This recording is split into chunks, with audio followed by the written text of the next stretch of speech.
and its allies to trip into more blunders, and that means creating nonstop, perpetual war in the Middle East. Well, I'm going to make this interesting and disagree with everyone. Okay. I do not accept the premise, which probably isn't too much of a surprise, but nonetheless, I reject the premise that the whole point of the so-called war on terror or investing in the Mujahideen was to somehow fight terrorism or to make a better world. I would argue that if you really want to know what's happening with Middle Eastern policy, then you must read Oded Yanan's A Strategy for Israel in the 1980s. Now, in that document, which is pretty much being played out to a T right now and has been for many years, there were serious objectives for Israel. And Israel's main objectives were to expand and grow in line with the Greater Israel Project. And in order for it to do that, there would need to be an excuse to justify the expansion of Israel. And in order to do that, we would have to sow the seeds of sectarian hatred and violence in the region.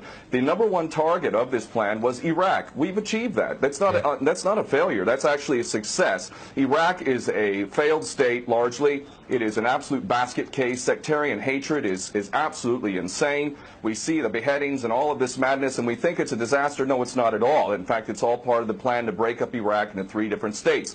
When we look at Syria, we also find that the goal is once again the same thing: sow the seeds of sectarian hatred and basically turn that nation into a basket case. This is happening according to plan as well. Now, ISIS, funny enough, could stand for the Israeli Secret Intelligence Service. Many people are seeing the very big benefits to the state of Israel, the so-called Jewish state of Israel, by the breakup and the balkanization of the surrounding states. So actually, if you believe what's being told to you, and I just don't know why anyone would believe anything that comes out of the mouth of virtually any Western leader, whether it be Obama or Bush or any of the rest of them, all of these people are nothing but patent liars, and everything they say is pretty much the opposite of the truth. So I don't accept virtually anything they say. Okay, good. Violence.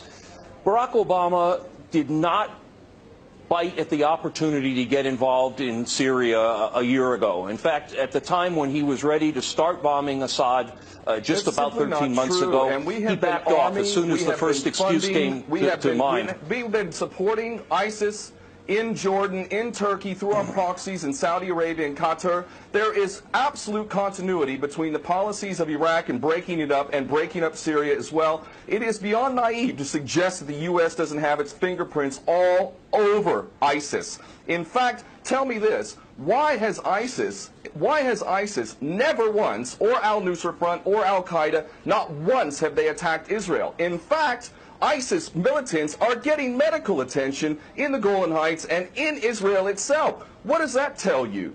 There is absolute continuity, but the actual policy, just like the Project for a New American Century laid out very clearly, that a, quote, new Pearl Harbor would be necessary to achieve this goal of full spectrum dominance, you could never tell the American people, or the world for that matter, we're going to fight wars of aggression where we're going to have to invade and occupy, we're going to have to spend hundreds of billions, if not trillions of dollars to achieve the goal of full spectrum dominance, which is to control, absolute control over air, land, sea, and space, and cyberspace. The American people never would have bought it, so you can't tell them that. You have to tell them a bunch of lies. And we see this over and over again.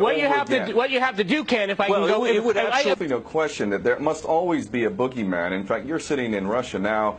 For 50 years plus, we were fighting this Cold War that really was an absolute charade to begin with. There never really was a threat of a Soviet invasion. And for decades, we spent insane amounts of money developing nuclear weapons to the point of really completely, totally collective insanity. And here we sit today in a world that threatens a third world war with a policy that is clearly intended to totally destroy Syria. Let's see what happens.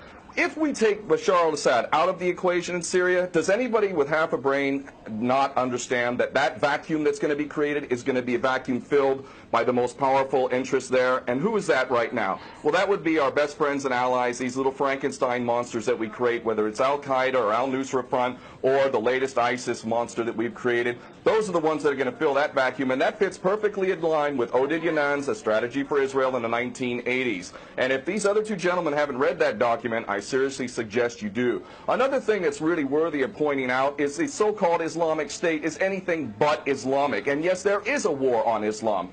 Islam is very understood by many Muslims around the world to be absolutely 100% forbidden for you to forcibly convert somebody to Islam or kill them.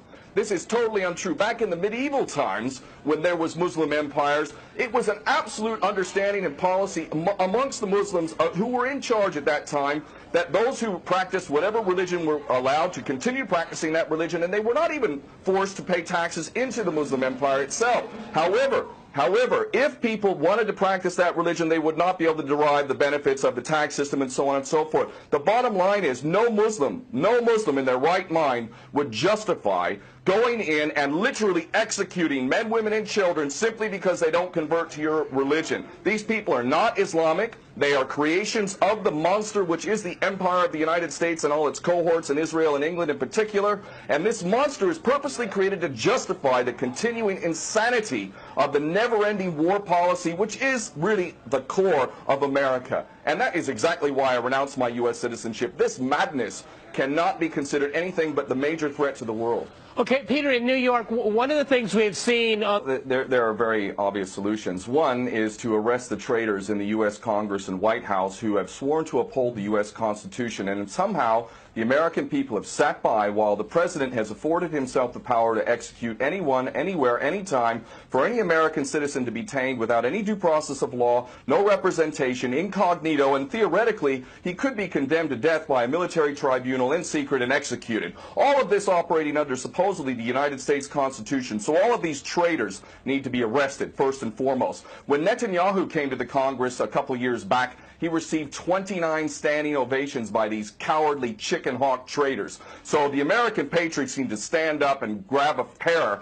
and ultimately have some integrity and get rid of these traitors. Secondly, cut off all funding to Israel. Israel is a pariah state, a criminal state. It is committing active policies of genocide by the legal definition of the word according to Black's Law Dictionary. That country needs to be cut off right now. All of their attention needs to turn inward. Stop your little empire endeavors and full spectrum dominance and all of this sort of madness. Start taking care of your infrastructure back home. Start taking care of the American citizens who have worked their whole lives and now find themselves wondering how they're going to keep a roof over their head. All of that is very obvious and very sensible. Or America can continue to decline into an absolute total pariah state, hated and resented around the world, and maybe bring the whole world into World War III. I would prefer that we do the former instead of the latter, but ultimately we need some serious change in government, and that means getting rid of these traitors. Okay, my